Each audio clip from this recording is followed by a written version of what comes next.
Hi, this is Cynthia from Really Clear. Welcome to leg 3 of the shawl. I went to the Pittsburgh Aviary and I'm going to show you my bird motif for this shawl. It's done over 11 stitches and I'm just going to show you starting at row 7, and I'm only going to show you the right side rows because you're just going to purl on the wrong side rows. So for row 7, you're going to knit 3.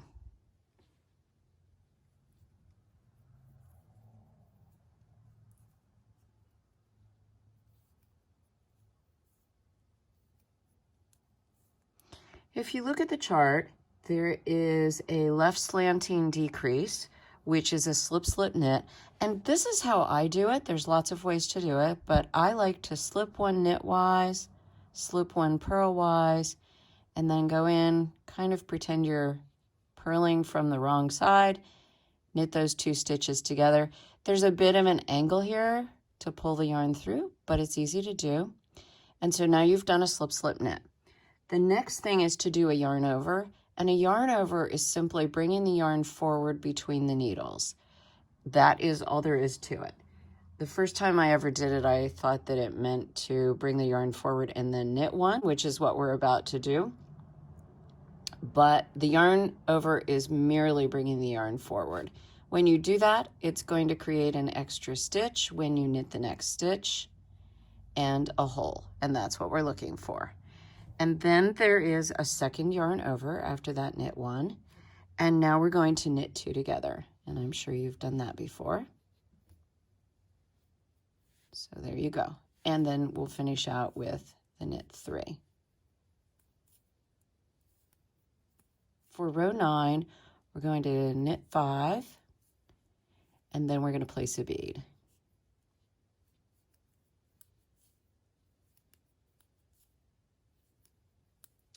To place a bead on my shawl is a little different from Valerie's.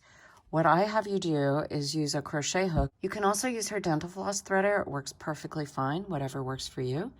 But I place the bead on the crochet hook, and then I'm just going to take the next stitch, the bead stitch, and pull it through the hook. And then I'm just going to transfer that stitch to the right needle. And then I'm going to continue on knitting 5.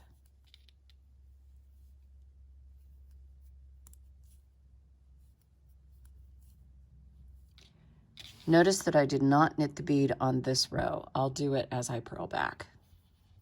On the last row, as I purled across, I also purled that bead stitch. So now the bead is worked in completely. On the next row, you're going to create a cable out of the next 4 stitches.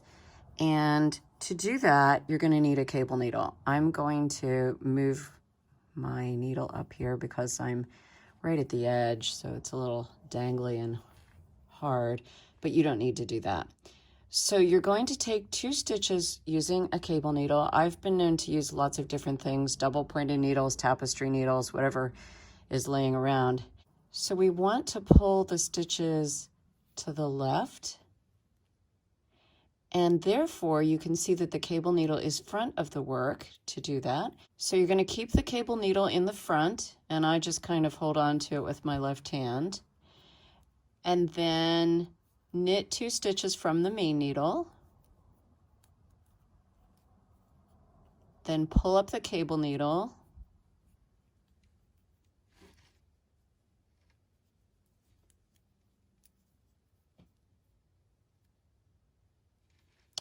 And knit 2 stitches from it.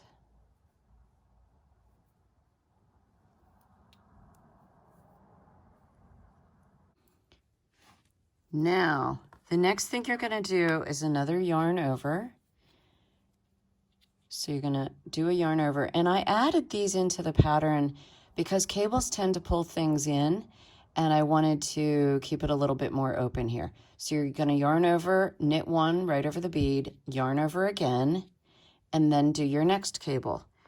Now, the next cable we want going in the opposite direction. So you're going to pull these 2 stitches off, put them in the back of the work and hold on to them.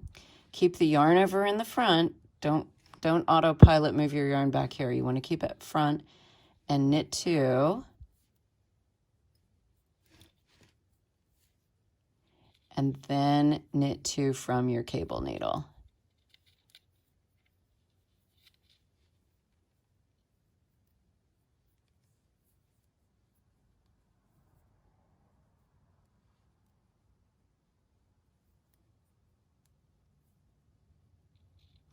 Then finally knit your next stitch.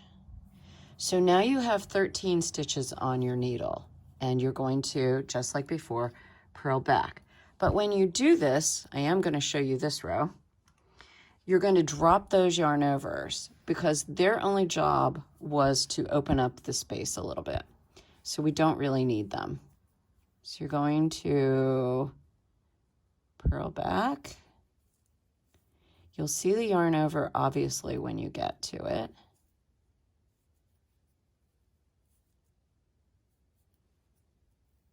Okay, here it is. It's a crooked stitch and a big hole, and you're just going to drop it off. And then you're going to purl the bead stitch. And then you're going to drop that next yarn over off. And see how it's just basically a twist around your needle? That's all the yarn over is. So we want to get rid of that. Doing. And finish out purling the row.